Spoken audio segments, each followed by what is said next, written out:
결혼 10년 차에 접어들면서 내 삶은 조용히 침몰하고 있었다. 37, 10년 전 결혼식 날 화사하게 빛나던 얼굴은 어느새 지친 표정으로 가득 찼고 출산 후 돌아오지 않은 채영은 내 자신감마저 앗아갔다. 남편 태주는 늘 바빴다. IT 기업의 개발자로 밤늦게 돌아오는 날이 많았고 주말에도 노트북을 붙들고 있는 시간이 늘어갔다. 그의 눈에 내가 아내가 아닌 아이 엄마로 변해가는 과정을 지켜보는 건 생각보다 고통스러웠다. 엄마, 나 학교 끝나고 친구랑 도서관 가도 돼? 아침 식탁에서 초등학교 4학년인 딸 하연이가 물었다. 태주는 커피만 한 잔 마시고 서둘러 일어났다. 오늘도 늦어? 무심코 던진 내 질문에 그는 고개를 끄덕일 뿐이었다. 하연이의 질문에도 내 말에도 시선 한 번 주지 않고 현관문을 열고 나갔다. 딸아이는 아빠의 뒷모습을 바라보며 입술을 삐죽였다. 그날 오후 하연이를 학교에 데려다주고 집으로 돌아오는 길에 큰 결심을 했다. 아파트 단지 입구에 있는 실내 수영장 앞을 지나치며 문득 발걸음을 멈췄다. 아무것도 하지 않으면 아무것도 달라지지 않아. 자신에게 속삭이듯 중얼거리며 수영장 안으로 들어섰다. 처음 오셨나요? 데스크에 앉아있던 직원이 물었다. 회원 등록을 마치고 수영 시간표를 받아들었다. 주 3회, 오전 10시부터 11시까지. 하연이가 학교에 가고 태준이 회사에 있는 동안 내 시간을 가질 수 있는 유일한 시간이었다. 다음 날 아침, 처음으로 수영장에 발을 디뎠다. 10년 만에 입어보는 수영복은 낯설었고 거울에 비친 내 모습은 더 낯설었다. 출산 후 늘어난 배와 허벅지는 수영복 안에서 더욱 도드라져 보였다. 잠시 망설이다 수영모를 쓰고 수영장으로 향했다. 오늘부터 초급반에 새로 오신 분들 계시죠? 이쪽으로 모여주세요. 그때 처음 본 수영 강사 현수는 예상과 달랐다. 30대 초반으로 보이는 그는 키가 크고 어깨가 넓었으며 운동선수 출신다운 탄탄한 체격을 갖추고 있었다. 하지만 가장 인상적인 건 그의 미소였다. 눈가까지 번지는 미소는 따뜻했고 초보자들의 긴장을 풀어주는데 충분했다. 물을 두려워하지 마세요. 물은 우리 몸을 받쳐줍니다. 믿고 맡겨보세요. 처음 물에 뜨는 법을 배우는 날이었다. 현수는 한 명 한 명에게 세심하게 신경 썼고 내 차례가 되자 조심스럽게 허리에 손을 대며 자세를 잡아주었다. 등을 좀 더 펴주세요. 네, 그렇게요. 숨을 깊게 들이마시고 그의 손이 내 등을 받치는 순간 이상한 감각이 밀려왔다. 얼마 만에 느껴보는 타인의 접촉이었을까? 태주는 언제부터인가 나를 안지 않았고 우리의 스킨십은 어깨를 스치는 정도로 줄어들어 있었다. 현수의 손길은 전문적이었지만 그 온기가 내 피부에 오래도록 남았다. 잘하셨어요. 서지은 회원님, 물에 대한 두려움이 없으시네요. 내 이름을 부르는 그의 목소리에 작은 설렘이 일었다. 집에 돌아와 태준에게 수영을 시작했다고 말했지만 그의 반응은 예상대로였다. 수영. 갑자기. 회비 비싸지 않아? 태준의 무관심한 반응은 오히려 내 결심을 강하게 했다. 일주일.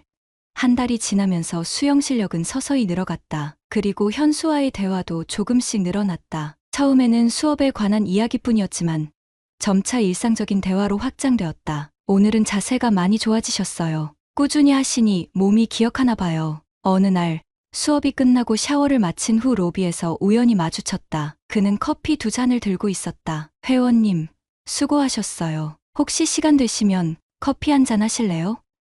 오늘 자세에 대해 조언해드리고 싶은 게 있어서요. 망설임도 잠시 그와 함께 수영장 내 작은 카페에 앉았다. 처음에는 정말 수영 자세에 관한 이야기였다. 하지만 대화는 자연스럽게 각자의 삶으로 흘러갔다. 회원님은 왜 수영을 시작하셨어요? 단순한 질문이었지만 내 입에서는 예상치 못한 진심이 흘러나왔다. 무기력했던 일상, 사라진 자존감, 그리고 남편과의 소원해진 관계까지 평소 친구들에게도 꺼내지 못했던 이야기를 낯선 수영 강사에게 털어놓고 있었다. 현수는 진지하게 듣고 있었다. 판단하지 않고 조언하지도 않으면서 그저 내 이야기에 온전히 귀 기울이는 그의 모습에 마음이 조금씩 열렸다. 지은 씨는 자신이 생각하는 것보다 훨씬 아름다운 사람이에요. 집으로 돌아가는 길, 그의 말이 계속 머릿속을 맴돌았다. 얼마 만에 들어보는 칭찬이었을까? 세상 모든 엄마들이 그렇듯 나도 엄마라는 이름 뒤에 숨어 여자로서의 정체성을 잊고 있었다. 하지만 현수의 눈빛은 내가 아직 한 사람의 여성으로 존재한다는 것을 일깨워주는 것 같았다. 태주는 내 변화를 눈치채지 못했다. 아침마다 조금 더 신경 써서 화장을 하고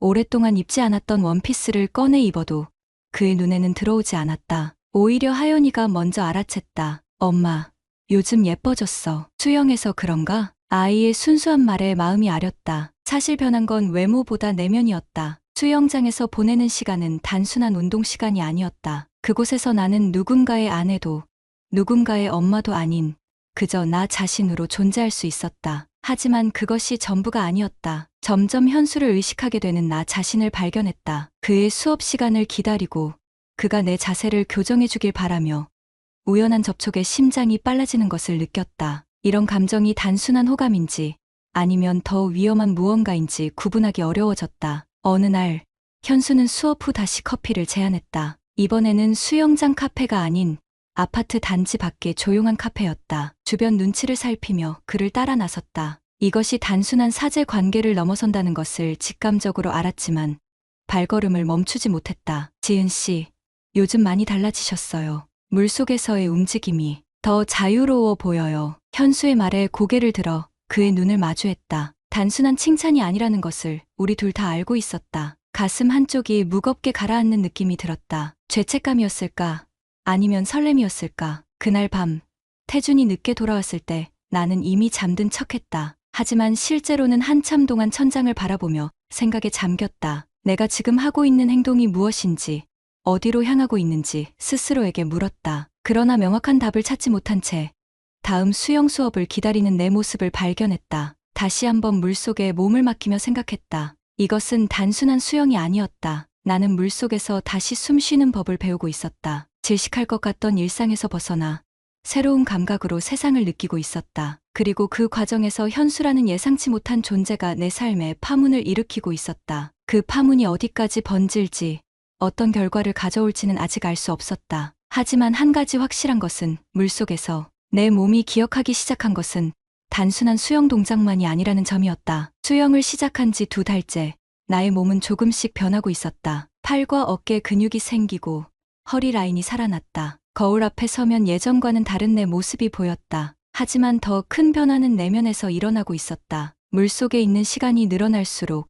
일상의 무게는 가벼워지는 느낌이었다. 현수가 내 자세를 교정해주는 시간은 수업의 하이라이트였다. 이제는 그의 손길을 기다리게 되었고 그 온기가 닿는 순간 심장이 빠르게 뛰었다. 나는 이 감정이 단순한 호기심이 아니라는 것을 점점 더 분명히 알아갔다. 오늘은 개인 레슨을 해드릴게요. 수업 후에 30분만 남아주실 수 있나요? 현수의 제안에 망설임 없이 고개를 끄덕였다. 일반 수업이 끝나고 다른 회원들이 모두 나간 후 수영장은 이상하게 조용해졌다. 물 표면에 일렁이는 빛과 우리 둘만 남은 공간. 시간이 멈춘 듯 했다. 팔을 좀 더 크게 뻗어보세요. 그래야 추진력이 생깁니다. 그의 손이 내 팔을 따라 움직였다. 직업적인 터치라고 치부하기엔 너무 오래 머물렀다. 나는 얼굴이 뜨거워지는 것을 느꼈다. 수영장 물은 차가웠지만 내 몸은 점점 뜨거워졌다. 개인 레슨 후 샤워실에서 오래 머물렀다. 차가운 물로 몸을 씻으며 마음을 가라앉히려 했지만 머릿속에서는 계속해서 현수의 모습이 맴돌았다. 나는 이미 위험한 물살에 휩쓸리고 있었다. 로비로 나오자 현수가 기다리고 있었다. 운동복이 아닌 캐주얼한 사복 차림이었다. 처음 보는 그의 일상 모습에 심장이 다시 뛰기 시작했다. 오늘 개인 레슨 어땠어요?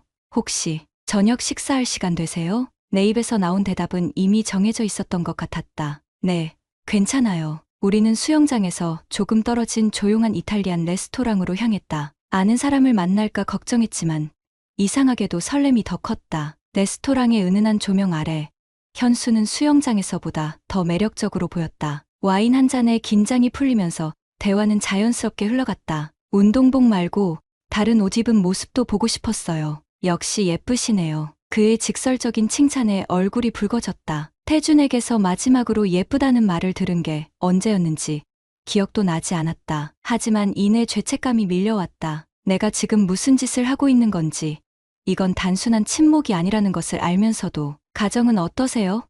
현수의 질문에 잠시 숨이 멎었다. 남편은 항상 바쁘고 딸아이는 커가면서 엄마보다 친구들이 더 중요해졌어요. 평범한 대답이었지만 그 말 속에는 나의 외로움이 담겨 있었다. 현수는 그것을 정확히 읽어냈다. 외로우신 것 같아요. 눈빛에서 보여요. 대화는 점점 더 깊어졌다. 서로의 어린 시절, 꿈, 그리고 현실 사이의 간극까지. 어느새 시간은 밤 9시를 넘어가고 있었다. 집에 연락도 없이 늦게까지 있는 건 처음이었다. 서둘러 핸드폰을 확인하자 태준에게서 문자가 와 있었다. 늦는다고 미리 말해주지 그랬어. 하연이 재웠으니까 신경 쓰지 마. 차가운 문자였지만 그 순간 죄책감이 밀려왔다. 나는 자리에서 일어나 가야 한다고 말했다. 현수는 아쉬운 표정이었지만 이해한다는 듯 고개를 끄덕였다. 집으로 가는 길, 그가 차까지 배웅해주겠다고 했다. 어두운 주차장에서 우리는 잠시 서 있었다. 공기 중에 뭔가가 흐르고 있었다. 긴장감, 설렘, 그리고 금지된 욕망. 다음에 또 봐도 될까요? 그의 말에 대답 대신 고개를 끄덕였다. 그 순간 그가 한 걸음 다가왔다. 서로의 호흡이 느껴질 만큼 가까워졌다. 내 머릿속에서는 안 돼. 이건 잘못된 거야 라는 목소리가 울렸지만 몸은 이미 그에게 기울고 있었다. 현수의 입술이 내 것과 닿는 순간 온몸이 전류에 감전된 듯 떨렸다. 땀이 아니었고 물기가 아니었다. 순수한 떨림이었다. 오랫동안 잊고 있던 감각이 폭발하듯 되살아났다. 키스는 짧았지만 그 여운은 길게 남았다. 집으로 돌아오는 내내 입술이 뜨거웠다. 차 안에서 거울을 보니 눈빛이 달라져 있었다. 죄책감과 두려움 속에서도 어딘가 생생함이 돌아온 느낌이었다. 이건 단순한 호감이나 외로움이 아니었다. 더 깊고 더 위험한 무언가였다. 현관문을 열고 들어서자 태준이 소파에서 일어났다. 평소와 다름없는 표정이었다. 그는 내 변화를 눈치채지 못했다. 하연이는 이미 자고 있었다. 어디 갔었어? 친구 만났어. 오랜만에 수영동호회 사람들이랑. 거짓말이 너무나 쉽게 흘러나왔다. 태준은 더 이상 묻지 않고 자기 방으로 들어갔다. 우리는 언제부터인가 별도의 방에서 잠을 자고 있었다. 대화가 편하다는 이유로 시작된 일이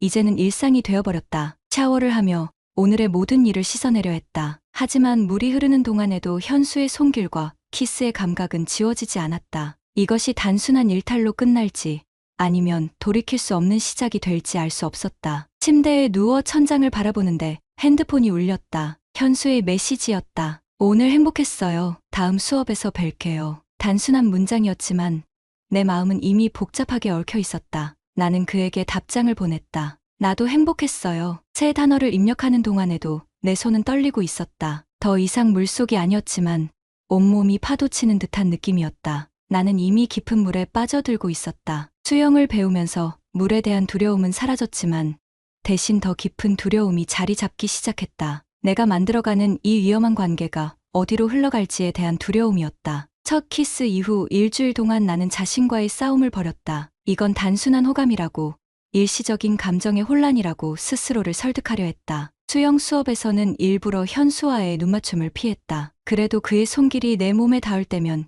심장은 여전히 제멋대로 뛰었다. 태주는 주말에도 회사에 가야 한다며 아침 일찍 집을 나갔다. 하연이는 친구 집에서 하룻밤 자기로 했다. 텅 빈 집에 혼자 남겨진 토요일 오후, 현수에게서 메시지가 왔다. 오늘 저녁 괜찮으세요?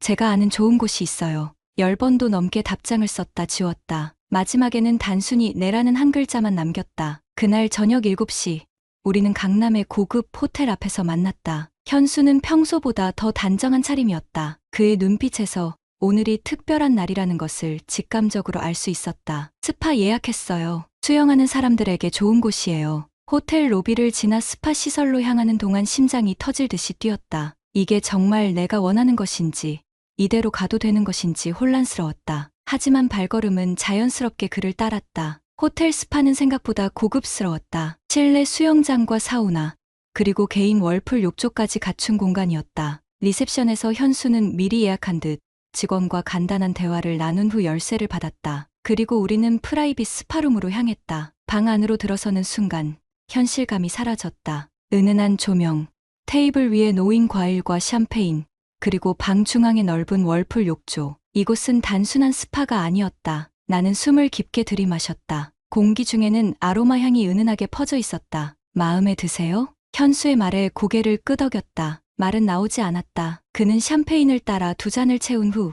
내게 한 잔을 건넸다. 첫 모금에 차가운 기포가 목을 타고 내려갔다. 이어지는 2번째, 3번째 모금의 긴장감이 조금씩 풀어지는 것을 느꼈다. 먼저 수영장에 들어갈까요? 현수가 제안했다. 수영장은 생각보다 작았지만 우리 둘만의 공간이었다. 현수가 수영복을 입으러 화장실로 들어간 사이 나는 다시 한번 자신에게 물었다. 정말 이대로 괜찮은 건지. 하지만 이미 마음은 결정한 듯했다. 수영장에서의 시간은 마치 꿈처럼 흘러갔다. 현수는 평소 수업에서보다 더 자주, 더 오래 내 몸에 손을 대었다. 교정이라는 핑계 아래 그의 손은 내 등, 허리, 때로는 허벅지까지 향했다. 나도 그의 단단한 몸에 손을 대기 시작했다. 물속에서의 접촉은 더 자연스럽게 느껴졌다. 수영 후 샤워를 하고 나오자 현수는 월풀 욕조를 채워두었다. 거품이 이는 따뜻한 물속으로 들어가니 온몸의 근육이 풀어지는 것 같았다. 현수도 내 옆에 앉았다. 우리 사이의 거리는 점점 좁아졌다. 이건 잘못된 거예요. 마침내 내 입에서 나온 말이었지만 그것은 마지막 저항의 표현 같았다. 현수는 말없이 내 얼굴을 손으로 감싸 쥐었다. 그리고 부드럽게 키스했다. 처음보다 더 깊고 더 오래. 당신이 원한다면 멈출게요. 하지만 나는 멈추길 원하지 않았다. 모든 이성적인 생각, 죄책감, 두려움이 물거품처럼 사라지는 순간이었다. 그의 손이 내 어깨에서 시작해 천천히 내려왔다. 수영을 통해 단련된 그의 근육질 몸에 내 손을 대자 오랫동안 억눌러 왔던 욕망이 폭발하듯 터져 나왔다. 그날 밤 우리의 몸은 완전히 하나가 되었다. 이것은 단순한 육체적 결합을 넘어선 것이었다. 내 안에 있던 갈증, 외로움, 그리고 여성으로서의 욕망이 모두 깨어난 밤이었다. 호텔 스파룸의 월풀 욕조에서 시작된 일은 침대로 이어졌고 깊은 밤까지 계속되었다. 새벽녘 나는 조용히 옷을 입었다. 현수는 여전히 잠들어 있었다. 그의 얼굴을 마지막으로 바라보며 생각했다. 이것이 한 번으로 끝날 일일까?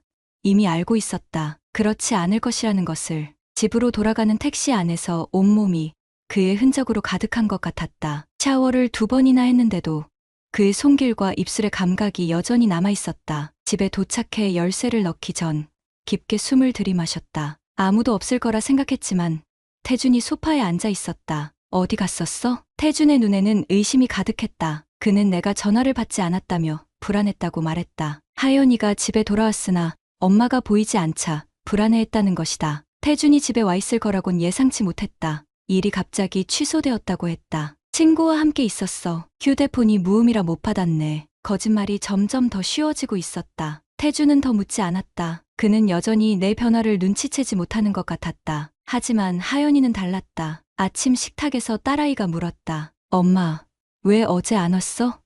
나 기다렸는데. 아이의 순수한 질문에 가슴이 찢어지는 듯했다. 하지만 다른 한편으로는 현수와의 밤이 떠올라 얼굴이 뜨거워졌다. 그것은 단순한 배신을 넘어선 것이었다. 내 존재 자체가 2개로 나뉘는 듯한 느낌이었다. 그 다음 주 현수는 다시 찻잔 이모티콘과 함께 메시지를 보냈다. 그것은 우리만의 암호가 되었다. 호텔 스파를 의미하는 거절해야 한다는 것을 알면서도 손가락은 이미 내라고 답하고 있었다. 그렇게 우리의 만남은 일주일에 한 번 규칙적으로 이어졌다. 항상 같은 호텔, 같은 시간, 같은 방식으로. 수영장에서는 평범한 강사와 회원으로, 호텔에서는 열정적인 연인으로. 이중 생활은 처음에는 혼란스러웠지만 점차 익숙해졌다. 이건 한 번뿐이에요. 라고 처음에 스스로에게 말했던 것이 농담처럼 느껴졌다. 이제 현수의 몸은 내게 너무나 익숙했다. 그의 모든 굴곡, 모든 흉터, 모든 강약점까지. 몸이 기억하는 건 수영 동작만이 아니었다. 본능적으로 서로를 찾는 두 사람의 욕망까지도. 하지만 수면 위로 보이는 평온함과 달리 내면에서는 점점 더 큰 파도가 일고 있었다. 죄책감, 흥분, 두려움, 그리고 욕망이 뒤섞인 감정의 소용돌이. 불륜이 시작된 지 석 달째. 나는 2개의 삶을 완벽하게 살아가고 있었다. 한쪽에서는 엄마이자 아내로, 다른 한쪽에서는 욕망에 충실한 여자로. 일주일의 시간을 정확히 분배하는 법을 배웠다. 화요일과 금요일은 현수와의 시간, 나머지는 가족과의 시간. 그리고 그 사이에서 나는 점점 더 능숙하게 거짓말을 했다. 태주는 회사 프로젝트가 바쁘다며 주말에도 일하는 날이 많아졌다. 그가 없는 시간에 현수는 종종 우리 동네 근처까지 오기도 했다. 하연이가 친구네 집에 놀러 갔을 때 우리는 조심스럽게 내 집에서 시간을 보내기도 했다. 그것은 위험한 도박이었지만 위험이 주는 짜릿함은 우리의 관계를 더 뜨겁게 만들었다. 돌아가야 해요. 매번 헤어질 때마다 현수는 아쉬움을 감추지 못했다. 그는 점점 더 많은 것을 원했다. 단순한 육체적 관계를 넘어 감정적 결합까지. 그의 눈빛에서 나는 위험한 신호를 읽었지만 이미 너무 깊이 빠져 있었다. 어느 날 저녁, 태준이 예고 없이 일찍 귀가했다. 나는 방금 샤워를 마치고 나오는 중이었다. 얼마 전까지 현수와 함께 있었던 터라 마음이 불안했다. 얼굴에 죄책감이 드러나지 않길 바라며 태연한 척했다. 오늘 일찍 왔네? 태주는 평소와 달리 내 얼굴을 유심히 살펴보았다. 그리고 갑자기 내게 다가와 냄새를 맡았다. 그 순간 심장이 멈추는 듯했다. 그가 현수의 향수 냄새를 알아챘을까? 불이 나게 샤워를 했지만 혹시 남아있는 향이 있을까봐 두려웠다. 새 샴푸 썼어? 응. 얼마 전에 산 거야. 향이 좋지? 다행히 태주는 더 이상 묻지 않았다. 하지만 그날 밤부터 조금씩 변화가 감지되기 시작했다. 태준이 내 핸드폰을 자주 힐끗거리는 것이 보였다. 그리고 갑자기 주말 계획을 더 자주 잡기 시작했다. 마치 내 시간을 의도적으로 채우려는 듯했다. 주말에 하연이랑 같이 놀이공원 가자. 오랜만에 가족 나들이 어때? 오랫동안 가족 시간의 중요성을 강조했던 내가 이제 와서 거절할 수는 없었다. 현수와의 약속을 취소하고 가족과 시간을 보냈다. 놀이공원에서 하연이는 오랜만에 활짝 웃었고 태준도 평소보다 더 말이 많았다. 하지만 내 마음 한구석에는 계속해서 현수가 자리하고 있었다. 귀가 후 하연이가 먼저 잠든 사이 태준이 거실에서 와인 한 잔을 권했다. 이것이 역시 오랜만의 일이었다. 그는 와인을 마시며 우리의 옛 추억을 이야기했다. 처음 만났을 때, 데이트하던 시절, 그리고 하연이가 태어났을 때의 기쁨까지. 요즘 우리가 많이 멀어진 것 같아. 태준의 진솔한 고백에 마음이 무거워졌다. 그는 자신이 바쁘다는 핑계로 가정에 소홀했던 것을 인정했다. 앞으로는 더 시간을 내겠다고 약속했다. 그의 말 한마디 한마디가 비수처럼 가슴을 찔렀다. 그날 밤, 오랜만에 태준과 같은 방에서 잤다. 그는 내게 다가왔지만 나는 머릿속이 복잡했다. 현수의 이미지가 자꾸 떠올랐다. 결국 피곤하다는 핑계로 그의 손길을 뿌리쳤다. 태준의 눈에 상처가 스쳐 지나가는 것을 보았지만 모른 척했다. 다음 날 아침, 태준은 평소보다 일찍 출근했다. 집안일을 하던 중 우연히 그의 노트북을 보게 되었다. 화면 보호기가 해제된 상태였고 열려있는 창에는 익숙한 이름이 보였다. 차현수. 심장이 쿵 내려앉았다. 태준이 인터넷에서 현수를 검색한 흔적이었다. 불안한 마음으로 계속 노트북을 살폈다. 검색 기록에는 아내 불륜 징후, 배우자 외도 증거, 이혼 절차 같은 키워드가 가득했다. 태준은 이미 의심을 넘어 확신하고 있었다. 하지만 아직 결정적인 증거를 찾지 못한 듯했다. 급하게 현수에게 연락했다. 앞으로 더 조심해야 한다고. 태준이 의심하고 있다고. 현수는 오히려 이것을 기회로 삼자고 제안했다. 이번 기회에 솔직하게 말해보는 건 어때요? 우리가 진짜로 원하는 게 뭔지. 현수의 말은 내게 더 큰 혼란을 가져왔다. 그가 바라는 것은 단순한 불륜 관계가 아니라 나와의 미래였다. 그는 내가 태준과 이혼하고 자신에게 오길 바라고 있었다. 그날 이후 태준의 변화는 더욱 뚜렷해졌다. 그는 내 일정을 더 자주 물었고 갑자기 수영장까지 데리러 오겠다고 제안했다. 어쩔 수 없이 현수와의 만남 빈도를 줄일 수밖에 없었다. 하지만 그럴수록 현수는 더 간절해졌다. 한 주가 지나고 돌아오던 어느 저녁, 태준이 거실 테이블 위에 내 속옷을 올려놓고 기다리고 있었다. 그것은 내가 현수와 만났던 날 입었던 속옷이었다. 태준의 눈에는 분노보다 깊은 슬픔이 가득했다. 이게 내 거 맞지? 향수 냄새가 나더라. 말문이 막혔다. 더 이상 거짓말을 할 수 없었다. 태준은 내 침묵을 확인으로 받아들이고 깊게 한숨을 내쉬었다. 얼마나 오래됐어?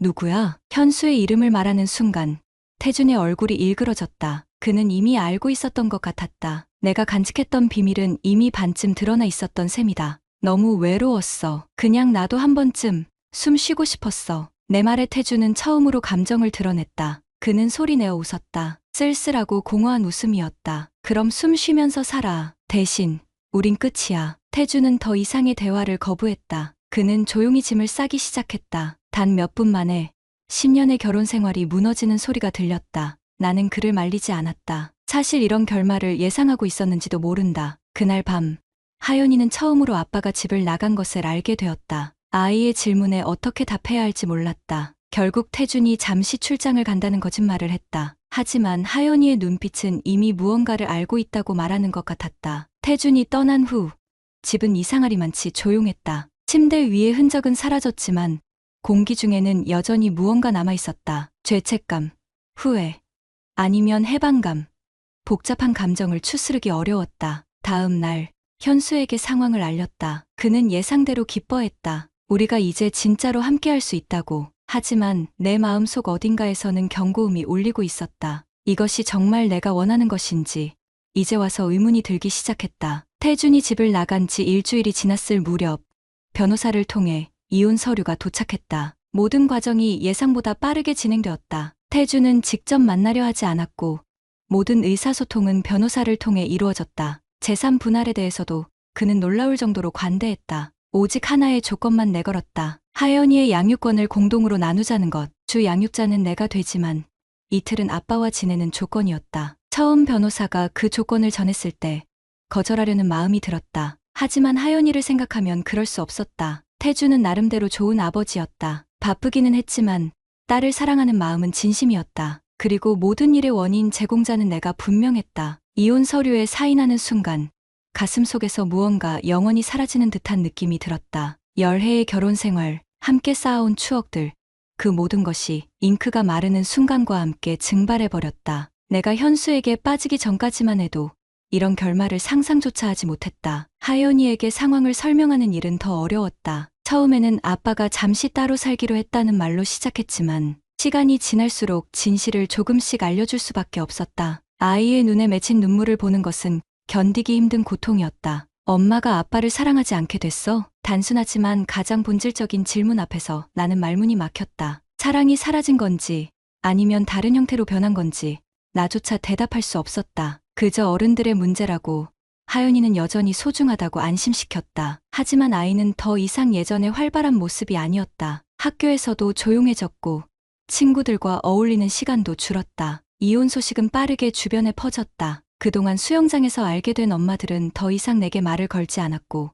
동네 마트에서도 수군거림이 들렸다. 하지만 가장 아픈 것은 소연이의 반응이었다. 중학교 때부터 함께한 친구이자 같은 수영장을 다니던 그녀는 내게 직접 물었다. 너 설마 현수랑 그런 건 아니지? 그제서야 알았다. 주변에서는 이미 현수와 내 관계를 눈치채고 있었다는 것을. 오히려 뒤늦게 들킨 것이 신기할 정도였다. 소연이에게 진실을 털어놓았을 때 그녀의 표정은 실망과 걱정이 뒤섞여 있었다. 그녀의 충고는 단호했다. 현수, 너만 처음이 아니야. 그 사람 수영장 여회원들 사이에선 유명해. 소연이의 말은 가슴에 비수처럼 꽂혔다. 그녀에 따르면 현수는 이전에도 유부녀 회원과 관계를 맺었다가 이혼 후 떠난 적이 있다고 했다. 그 여성은 지금 다른 동네로 이사 갔다고. 처음에는 믿기 힘들었지만 자세히 생각해보면 현수가 나를 접근하는 방식이 너무 능숙했다. 마치 이전에도 여러 번 해봤던 것처럼. 이 모든 혼란 속에서도 현수와의 관계는 계속되었다. 이제 숨어 다닐 필요가 없어진 만큼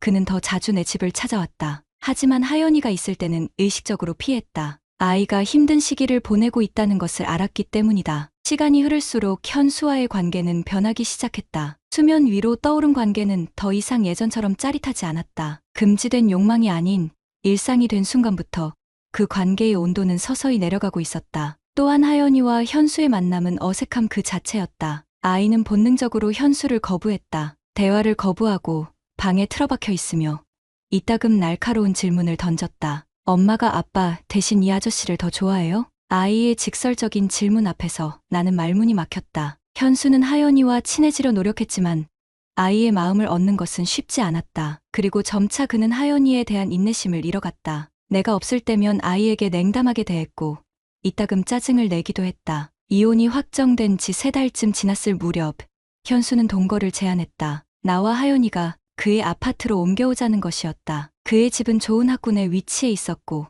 더 넓었다. 하지만 나는 망설였다. 하연이의 상태가 안정되지 않은 상황에서 또 한 번의 급격한 변화가 아이에게 어떤 영향을 미칠지 우려되었다. 현수의 불만이 점점 커져갔다. 그는 내가 자신에게 완전히 몰입하지 않는다며 불평했다. 내 삶의 중심에는 여전히 하연이가 있었고 그는 그 사실을 받아들이기 힘들어했다. 열정적인 연인이었던 그는 점차 일상의 짜증과 현실의 무게를 견디지 못하는 모습을 보였다. 어느 날 밤, 하연이가 아빠 집에서 자는 날이었다. 현수와 저녁을 먹다가 우연히 그의 핸드폰을 보게 되었다. 화면에 다른 여성과의 메시지가 떠 있었다. 낯선 이름이었지만 대화의 내용은 낯설지 않았다. 차짠 이모티콘과 숫자 암호, 우리가 사용하던 것과 동일한 패턴이었다. 그 순간 모든 것이 명확해졌다. 소연이의 경고, 현수의 능숙함, 그가 나를 쉽게 유혹할 수 있었던 이유까지. 그는 여전히 다른 여성들과 관계를 맺고 있었다. 그리고 아마도 나 역시 언젠가는 버려질 운명이었을 것이다. 집으로 돌아오는 길, 처음으로 내가 선택한 길에 대한 진정한 후회가 밀려왔다. 이것은 단순한 외로움이나 실수가 아니었다. 내가 나의 욕망에 휩쓸려 소중한 것들을 모두 파괴한 결과였다. 가정, 결혼, 하연이의 행복한 일상까지. 현수와의 관계는 곧 끝났다. 그는 처음에는 필사적으로 변명했지만 증거 앞에서 더 이상 부인할 수 없었다. 그의 마지막 문자 메시지는 냉정했다. 당신도 똑같아요. 결혼을 파괴하고 온 사람이. 그 말이 가슴을 찔렀다. 그는 틀리지 않았다. 나 역시 다른 이의 집을 파괴한 범인일 수 있었다. 누군가의 아내를 유혹한 현수를 비난할 자격이 나에게는 없었다. 이혼 1년 후 나는 여전히 수영을 한다. 하지만 같은 수영장이 아닌 다른 곳에서 물이 주는 평온함은 여전히 내게 위안이 된다. 다만 그 물의 의미가 달라졌다. 이제 물은 도피처가 아닌 내면과 마주하는 곳이 되었다. 하연이는 일주일에 나흘은 나와 사흘은 태준과 지낸다. 아이는 서서히 상황에 적응해가고 있다. 두 집을 오가는 생활이 익숙해졌고 태준은 생각보다 좋은 아빠로 남아주었다. 그는 하연이를 위해 내게 최소한의 예의를 지켰고 나 역시 마찬가지였다. 가끔 태준을 마주칠 때마다 묻고 싶은 질문이 있다. 우리가 다시 시작할 수 있을지. 하지만 그런 질문을 할 자격이 내게 있는지 모르겠다. 그는 이미 새로운 삶을 시작하고 있을지도 모른다. 오늘도 나는 수영장의 물에 몸을 맡긴다. 한 번의 실수로 모든 것을 잃었지만 그 대가로 얻은 깨달음이 있다. 나는 수영을 통해 자유로워지고 싶었지만 결국 더 깊은 곳으로 빠져버렸던 것이다. 이제는 그 물속에서 나 자신을 찾아가는 중이다. 천천히 조금씩 수면 위로 올라오기 위해. 구독자님들, 다른 분들과 함께 의견 나눠보세요. 저도 읽어보며 소통하겠습니다. 결혼 27년. 나 이창민은 올해 53세가 됐다. 자동차 부품회사에서 부장으로 일하며 성실하게 살아왔다. 매일 아침 7시에 출근해서 저녁 8시에 퇴근하는 규칙적인 삶. 딸 다영이의 대학 등록금과 생활비를 위해 주말 야근도 마다하지 않았다. 아내 정소영과는 26살, 25살에 만나 결혼했다. 천몇 년은 행복했다. 하지만 40대 중반을 넘어서면서 우리 사이에는 보이지 않는 벽이 생겼다. 내가 당뇨와 고혈압으로 몸이 안 좋아지면서부터였을까. 부부관계도 뜸해지고 대화도 줄어들었다. 변화는 3개월 전부터 시작됐다. 소영이가 갑자기 탁구를 배우겠다고 했다. 여보, 동네 탁구장에 등록하려고 해. 갑자기 탁구를? 친구들이 재미있다고 하더라고. 나이 들어서라도 취미 하나는 있어야지. 50세가 된 아내가 새로운 취미를 갖겠다는데 반대할 이유가 없었다. 오히려 집에서만 TV 보며 지내던 소영이가 활동적으로 변하는 게 좋아 보였다. 좋은 생각이야. 등록비랑 운동복, 라켓도 좋은 걸로 사줄게. 그때는 정말 순수한 마음이었다. 150만 원 정도 들여서 탁구장 3개월 등록비와 전용 운동복, 고급 라켓까지 사줬다. 아내가 행복해하는 모습이 보기 좋았다. 처음 2주 정도는 별다른 변화가 없었다. 오후 2시쯤 나가서 4시간 정도 치고 저녁 6시에 돌아왔다. 집에 와서는 탁구 얘기를 신나게 했다. 오늘 백핸드 드라이브 배웠어. 생각보다 어렵더라. 코치님이 자세가 좋다고 칭찬해 주셨어. 하지만 한 달이 지나자 패턴이 바뀌기 시작했다. 귀가 시간이 점점 늦어졌다. 저녁 7시, 8시, 9시, 어떤 날은 밤 10시가 넘어서 들어왔다. 왜 이렇게 늦었어? 회원들이랑 저녁 먹었어. 탁구 얘기하다 보니 시간 가는 줄 몰랐지. 그럴듯한 설명이었다. 새로 사귄 친구들과 어울리는 게 즐거운 모양이었다. 나는 오히려 다행이라고 생각했다. 집에서만 지내던 아내가 사회생활을 하는 거니까. 하지만 뭔가 이상한 점들이 하나둘 눈에 띄기 시작했다. 첫 번째는 화장이었다. 예전에는 동네 마트 갈 때도 대충 나가던 사람이 탁구장 갈 때는 꼼꼼하게 화장하고 향수까지 뿌렸다. 50세 아줌마가 탁구 치러 가는데 그렇게까지 꾸밀 필요가 있나? 두 번째는 휴대폰이었다. 예전에는 거의 보지 않던 소영이가 요즘에는 수시로 휴대폰을 들여다봤다. 그리고 메시지가 올 때마다 혼자 미소를 지었다. 누구한테서 연락 왔어? 탁구장 단톡방이야. 재미있는 얘기들이 많아. 하지만 내가 곁에 오면 자연스럽게 화면을 가렸다. 세 번째는 옷차림이었다. 탁구복이라고 산 운동복이 점점 몸에 딱 맞는 스타일로 바뀌었다. 그리고 집에서도 예전보다 신경 써서 옷을 입었다. 새 운동복 샀네? 이전 거는 너무 헐렁해서 운동하기 불편하더라고. 결정적인 건 지난주였다. 소영이가 샤워하는 동안 테이블에 놓인 휴대폰에서 메시지 알림이 계속 울렸다. 화면을 보니 진수 오빠라는 이름이 떠 있었다. 진수 오빠? 50세 아내가 누군가를 오빠라고 부른다고? 나보다 1살 어린 소영이가? 궁금증을 참을 수 없어서 메시지를 확인하려 했지만 잠금 화면이었다.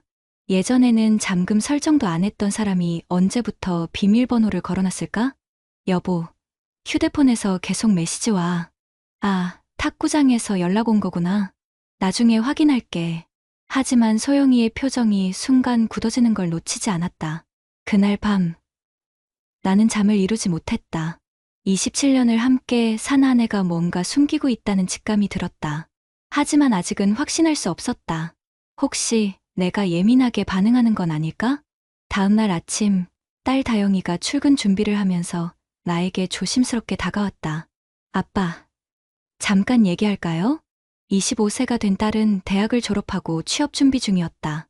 평소에는 부모 일에 별로 관심이 없던 아이였는데, 왜? 무슨 일이야? 엄마 얘기인데요. 요즘 좀 이상하지 않아요? 딸도 눈치채고 있었구나. 어떻게? 탁구장 가기 전에 거울 앞에서 1시간씩 있어요. 그리고 휴대폰 보면서 혼자 웃기도 하고. 아빠한테는 탁구 얘기만 하는데 친구들한테는 다른 얘기를 하더라고요. 다른 얘기? 탁구장에 멋진 오빠가 있다고. 운동도 잘하고 인품도 좋다고 그런 얘기요. 가슴이 답답해졌다. 25세 딸이 이런 걸 눈치챌 정도라면 상황이 심각한 건 아닐까? 다영아, 엄마가 구체적으로 누구 얘기를 했어? 박진수라는 분이요. 40대 초반이래요. 탁구장에서 제일 잘 치신다고. 박진수, 메시지에서 본 진수 오빠가 이 사람인가? 50세 아내가 40세 남자를 오빠라고 부르면서 만나고 있다는 건가? 다영아, 이런 얘기 말고 다른 건 없었어? 딸이 잠시 망설이더니 조심스럽게 말했다. 엄마가 요즘 신용카드를 많이 써요. 탁구장 근처 카페에서도 자주 결제하시고, 그리고 어제는 남성 액세서리 샵에서도 결제 문자가 왔어요. 남성 액세서리? 나를 위해 산 건 아니었다. 나에게는 한 번도 물어보지 않았으니까. 그날부터 나는 본격적으로 소영이를 관찰하기 시작했다. 27년 결혼 생활에서 처음으로 아내를 의심하고 있는 내 자신이 초라했지만 뭔가 잘못되고 있다는 직감을 무시할 수 없었다. 그리고 일주일 후 결정적인 순간이 왔다. 소영이가 탁구장에서 찍은 사진들을 SNS에 올리기 시작한 건 한 달 전부터였다. 처음에는 대수롭지 않게 생각했다. 새로운 취미 생활을 자랑하고 싶은 거겠지. 하지만 사진들을 자세히 보니 이상한 점이 있었다. 단체 사진에서 소영이 옆에는 항상 같은 남자가 서 있었다. 키 175cm 정도의 깔끔한 인상의 40대 초반 남성. 박진수가 틀림없었다. 더 이상한 건 둘의 거리였다.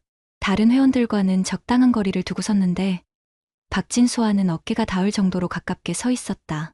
심지어 어떤 사진에서는 박진수가 소영이 어깨에 손을 올린 모습도 있었다. 이 사람이 박진수야? 사진을 보며 물었을 때 소영이의 표정이 순간 밝아졌다. 응. 탁구장에서 제일 잘 치시는 분이야. 정말 친절하고 매너도 좋으셔. 나이가 어떻게 돼? 42세래. 회사 다니시는데 정말 성실하시고 책임감도 강하셔. 내가 묻지도 않은 정보까지 술술 나왔다. 그리고 박진수 얘기를 할 때의 소영이 표정이 평소와 달랐다. 뭔가 설레는 듯한 빛나는 표정이었다. 그날 밤 나는 소영이의 SNS를 더 자세히 들여다봤다. 탁구장 관련 게시물만 30개가 넘었다. 그중 대부분에 박진수가 등장했다. 오늘도 진수 오빠께 좋은 기술 배웠어요. 진수 오빠가 추천해주신 라켓으로 바꿨더니 확실히 달라요.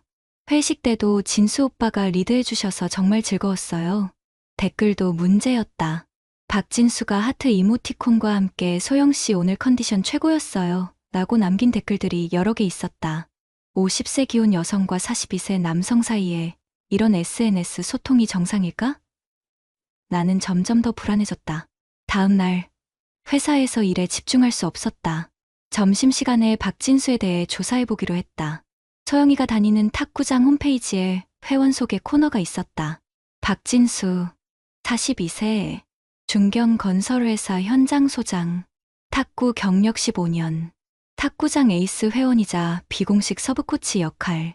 사진도 있었다. 탁구복을 입고 라켓을 든 모습이 제법 멋있어 보였다. 42세 치고는 관리를 잘한 듯했다. 그런데 더 중요한 정보가 있었다. 기혼자였다. 17년 결혼 생활에 고등학생 딸이 하나 있다고 나와 있었다. 기혼자끼리 이렇게 가깝게 지내는 게 정상일까? 나는 더 구체적인 증거가 필요했다. 그날 저녁 소영이가 탁구장 회식이 있어서 늦을 것 같다고 했을 때 나는 결심했다. 직접 확인해 보기로. 오후 7시 나는 탁구장 근처까지 차를 몰고 갔다. 소영이 차가 탁구장 주차장에 있는 걸 확인했다. 하지만 탁구장 불은 꺼져 있었다. 회식이라고 했는데 탁구장에는 아무도 없었다. 30분 정도 기다리니까 소영이와 박진수가 함께 나타났다. 둘만. 회식이라고 했는데 단둘이? 더 충격적인 건 그들의 모습이었다. 박진수가 소영이의 허리에 손을 두르고 있었다. 그리고 소영이는 전혀 거부하지 않았다. 오히려 자연스럽게 그의 팔에 기댔다. 두 사람은 소영이 차에 탔고 박진수 차는 탁구장에 그대로 두고 어디론가 갔다. 나는 멀찍이 따라갔다. 종착지는 시내 모텔이었다. 가슴이 터질 것 같았다. 27년을 함께 산 아내가 다른 남자와 모텔에 들어가는 걸 내 눈으로 직접 본 것이다. 1시간 반 후 두 사람이 나왔다. 소영이의 머리가 약간 흐트러져 있었고 화장도 많이 지워진 상태였다. 박진수는 소영이를 탁구장까지 데려다주고 헤어졌다. 집에 돌아온 소영이에게 물었다. 회식 어땠어? 피곤해. 얘기할 게 너무 많아서. 또 거짓말이었다. 27년을 함께 산 아내가 내 눈을 똑바로 보며 거짓말을 하고 있었다. 그날 밤 나는 한잠도 잘 수 없었다. 머릿속이 복잡했다. 분노와 배신감, 그리고 앞으로 어떻게 해야 할지에 대한 혼란이 몰려왔다. 다음날 아침, 딸 다영이가 출근 전에 나를 불렀다. 아빠, 어젯밤에 엄마 늦게 들어왔죠? 응, 회식이었다고 하더라. 아빠, 실은 제가 어제 엄마 신용카드 문자 봤는데요. 다영이가 조심스럽게 휴대폰을 보여줬다. 어젯밤 7시 30분 탁구장 근처 모텔에서 카드 결제 문자가 와 있었다. 이게 회식인가요? 25세 딸이 이런 걸 확인해야 하는 상황이 참담했다. 하지만 이제 더 이상 의심할 여지가 없었다. 다영아, 미안해. 내가 이런 걸 알게 해서. 아빠, 저는 아빠 편이에요. 엄마가 잘못한 거예요. 딸의 말에 가슴이 뭉클했다. 동시에 결심이 섰다. 더 이상 당하고만 있을 수는 없었다. 그날 회사에서 나는 대학 동기인 변호사 김성우에게 전화했다.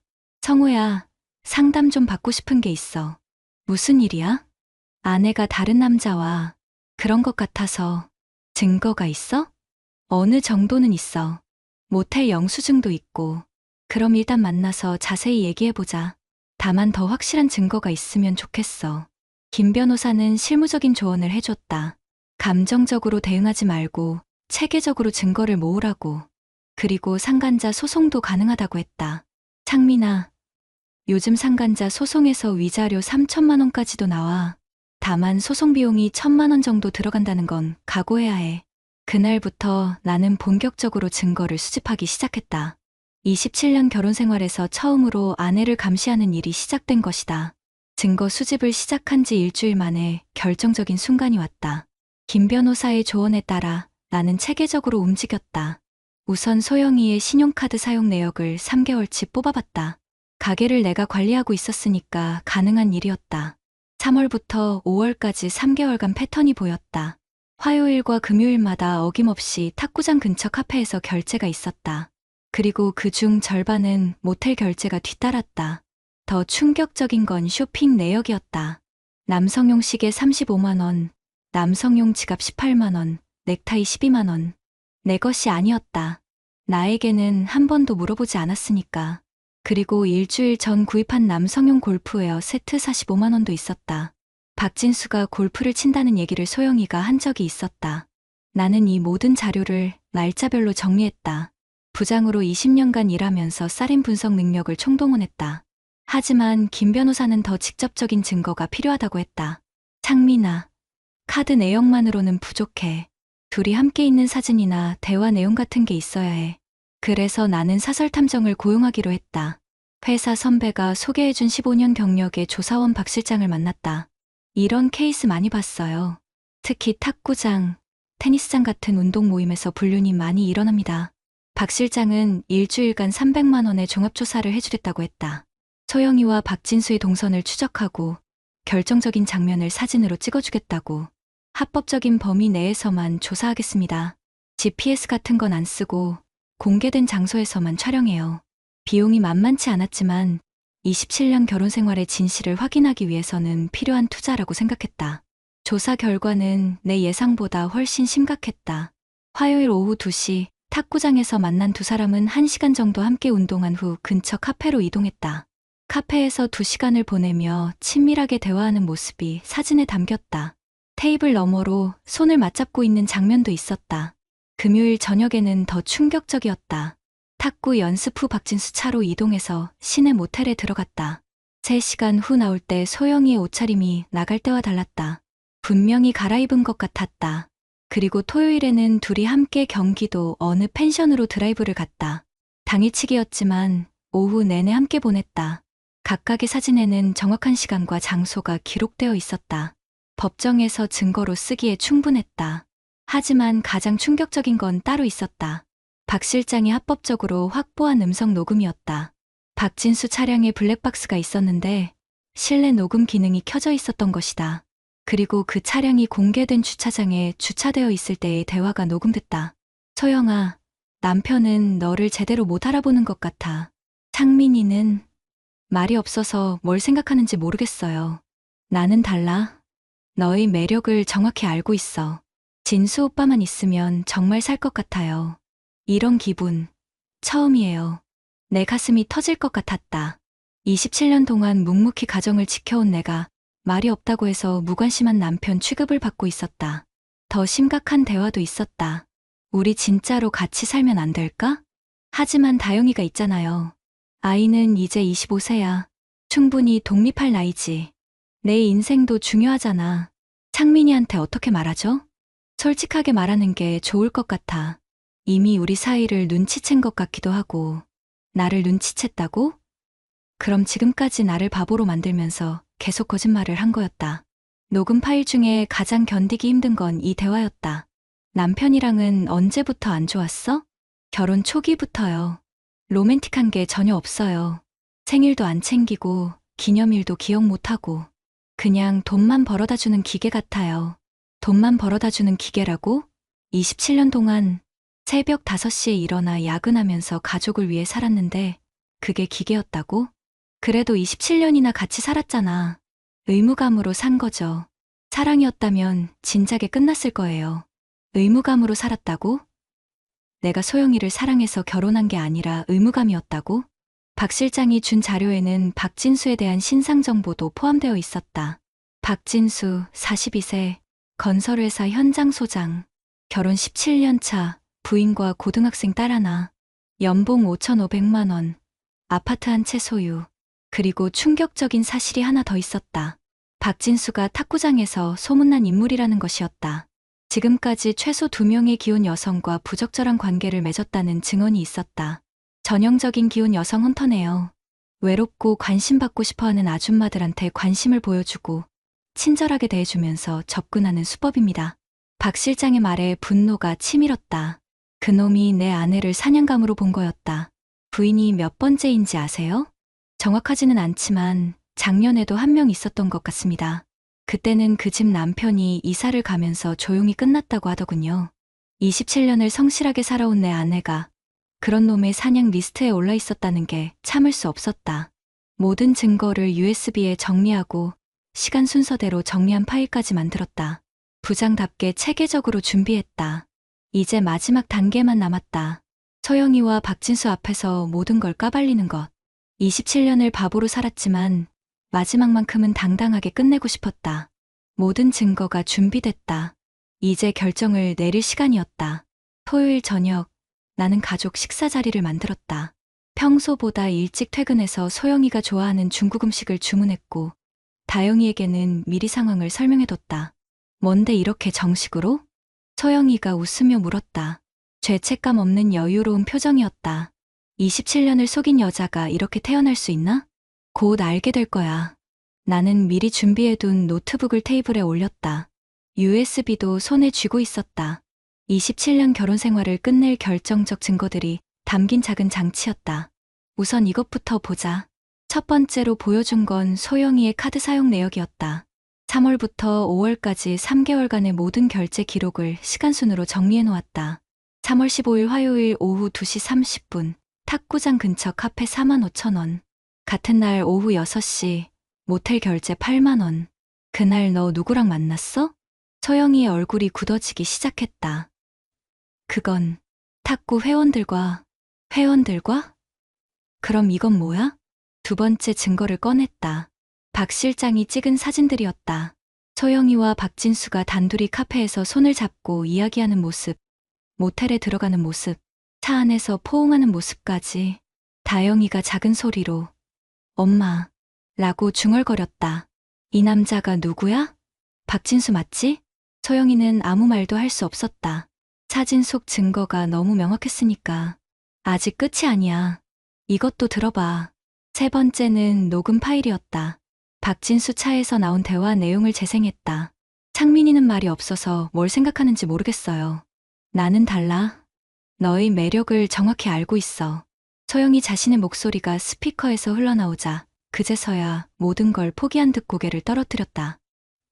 아빠, 다영이가 내 팔을 잡았다. 딸아이 목소리가 떨리고 있었다. 괜찮아, 다영아. 아빠는 이미 다 알고 있었어. 나는 차분하게 네 번째 증거를 꺼냈다. 펜션 이용 내역과 쇼핑 기록이었다. 지난달 토요일 경기도 펜션에서 하루 데이트했지. 그리고 박진수한테 시계, 지갑, 골프웨어까지 사줬더라. 내 돈으로. 아빠, 이게 뭐예요? 다영이가 울먹이며 물었다. 25세 딸이 이런 걸 알게 되다니. 엄마가 다른 남자랑 바람을 피운 거야. 탁구장은 핑계였고 그때까지 침묵하던 소영이가 입을 열었다. 미안해. 정말 미안해. 미안하다고? 27년을 바보로 만들어 놓고 미안하다고? 내 목소리가 높아졌다. 27년 동안 참아온 분노가 터져 나왔다. 창민 씨, 내가 외로웠어. 너는 항상 일만 하고 대화도 없고. 대화가 없다고? 27년 동안 새벽 5시에 일어나서 밤늦게 들어와도 가족을 위해 살았는데 그게 대화가 없는 거야? 그게 아니라. 그럼 뭐야? 내가 돈만 벌어다 주는 기계라고 했지. 녹음에 다 나와 있어. 소영이가 얼굴이 하얗게 질렸다. 그 대화까지 녹음된 줄은 몰랐던 모양이었다. 다영이가 갑자기 일어서더니 소영이를 향해 소리쳤다. 엄마가 어떻게 이럴 수 있어요? 아빠가 우리를 위해 얼마나 고생하셨는데. 다영아. 아니에요. 저도 다 봤어요. 엄마가 휴대폰 보면서 웃는 것도, 예쁘게 화장하고 나가는 것도. 근데 설마 이럴 줄은 몰랐어요. 딸의 말에 소영이가 흐느끼기 시작했다. 하지만 이미 늦었다. 다영아. 아빠 편에 서줘서 고마워. 하지만 이제 끝이야. 나는 마지막 증거를 꺼냈다. 김 변호사가 준비해준 이혼 소송과 상간자 소송 서류였다. 월요일에 법원에 접수할 거야. 이혼 청구와 박진수에 대한 위자료 청구 3천만 원. 3천만 원? 소영이가 놀라며 되물었다. 27년을 우롱한 대가치고는 적다고 생각해. 하지만 법정에서 정해진 거니까 받아낼 거야. 그때 초인종이 울렸다. 박진수였다. 소영이와 약속이 있었던 모양이었다. 딱 좋네. 나는 문을 열었다. 박진수는 평소처럼 환한 미소를 지으며 들어왔지만 실내 분위기를 보더니 얼굴이 굳어졌다. 안녕하세요. 안녕하기는. 당신이 박진수죠? 네. 그런데 무슨. 앉아봐요. 할 얘기가 있어.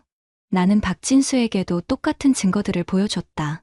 사진, 녹음, 펜션 기록까지. 그는 점점 얼굴이 파래졌다.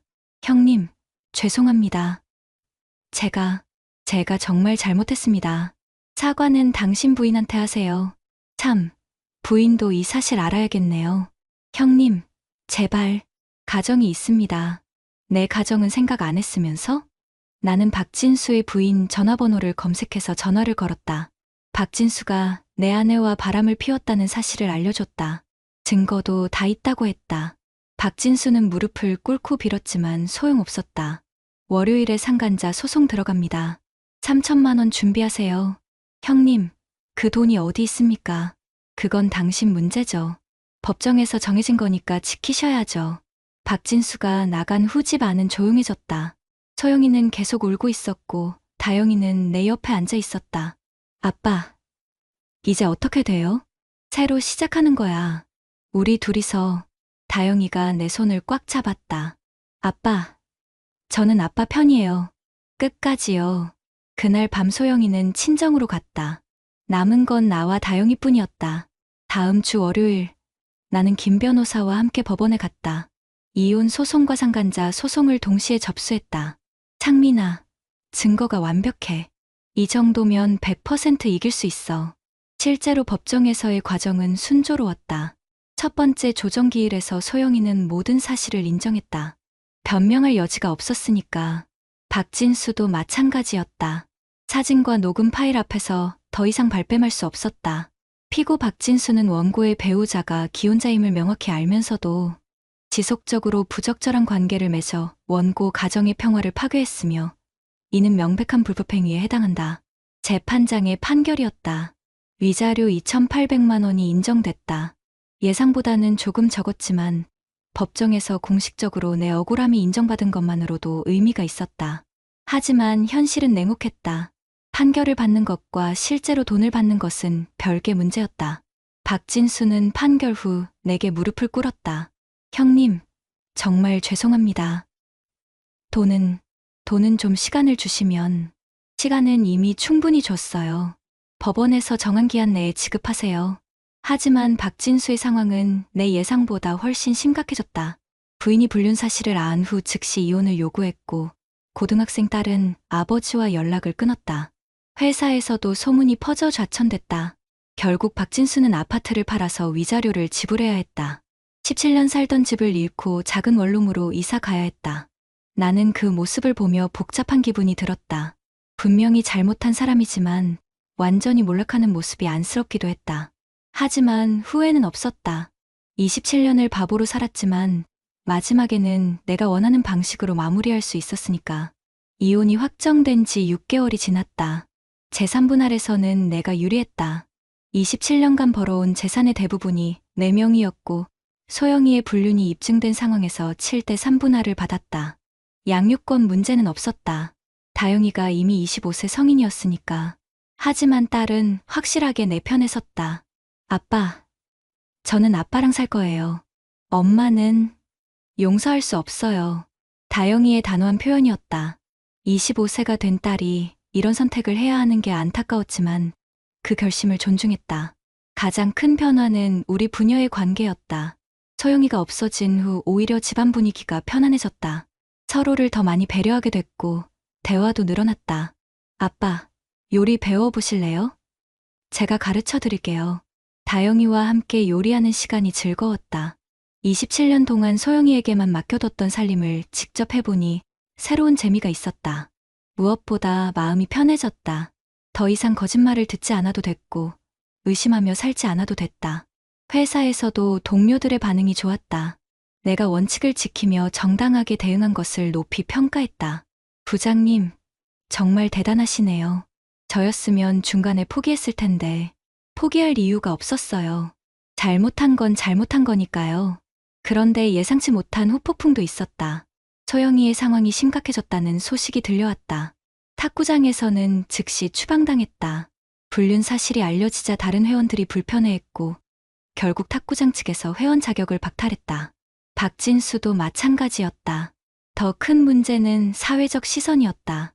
50세 기혼 여성이 42세 남성과 불륜을 저질렀다는 소문이 동네에 퍼지면서 완전히 고립됐다. 그 아줌마 남편이 회사 부장인데 외도했다면서? 맞아. 법정에서 위자료까지 나왔다던데. 아이고, 그런 사람한테 탁구를 배웠다니. 결국 소영이는 친정으로 내려가야 했다. 서울에서는 더 이상 생활할 수 없었다. 몇 달 후 소영이가 연락을 해왔다. 다영이를 보고 싶다고 했지만 딸이 거부했다. 아빠, 저는 엄마를 용서할 수 없어요. 아빠한테 너무 못했어요. 딸의 마음을 억지로 바꿀 생각은 없었다.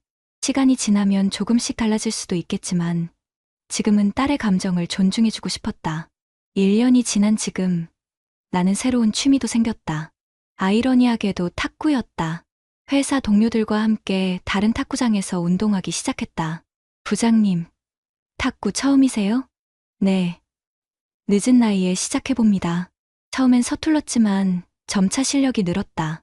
53세에 시작한 탁구지만 나름대로 재미있었다. 하지만 절대로 개인적인 관계는 만들지 않았다. 순수하게 운동만 했다. 탁구채 너머로 다른 시선을 보내지도 받지도 않았다. 부장님, 회식 어떠세요? 운동만 하고 집에 갈게요. 경계선을 확실히 그었다. 27년 전 소영이와 박진수가 어떻게 시작됐는지 알고 있었으니까. 다영이는 취업에 성공했다. 광고회사 마케팅팀에 들어가서 열심히 일하고 있다. 아빠, 제가 이제 돈 벌으니까 가게에 보탬이 될게요. 고마워, 다영아. 하지만 내 돈은 내가 써. 아빠가 아직 벌 수 있어. 딸과의 대화가 점점 깊어지고 있다. 예전에는 소영이를 통해서만 소통했는데 이제는 직접 마음을 나눈다. 가끔 회사에서 소개팅 제안이 들어온다. 53세 부장에게 관심 있는 여성들이 있다는 것이다. 부장님, 정말 괜찮은 분이에요. 한번 만나보세요. 하지만 아직은 그럴 마음이 없다. 27년 결혼 생활의 상처가 완전히 아물지 않았다. 무엇보다 다영이와의 시간이 소중하다. 아빠, 새로운 분 만나셔도 돼요. 저는 이해할 수 있어요. 딸이 이렇게 말해주지만 서두르지 않을 생각이다.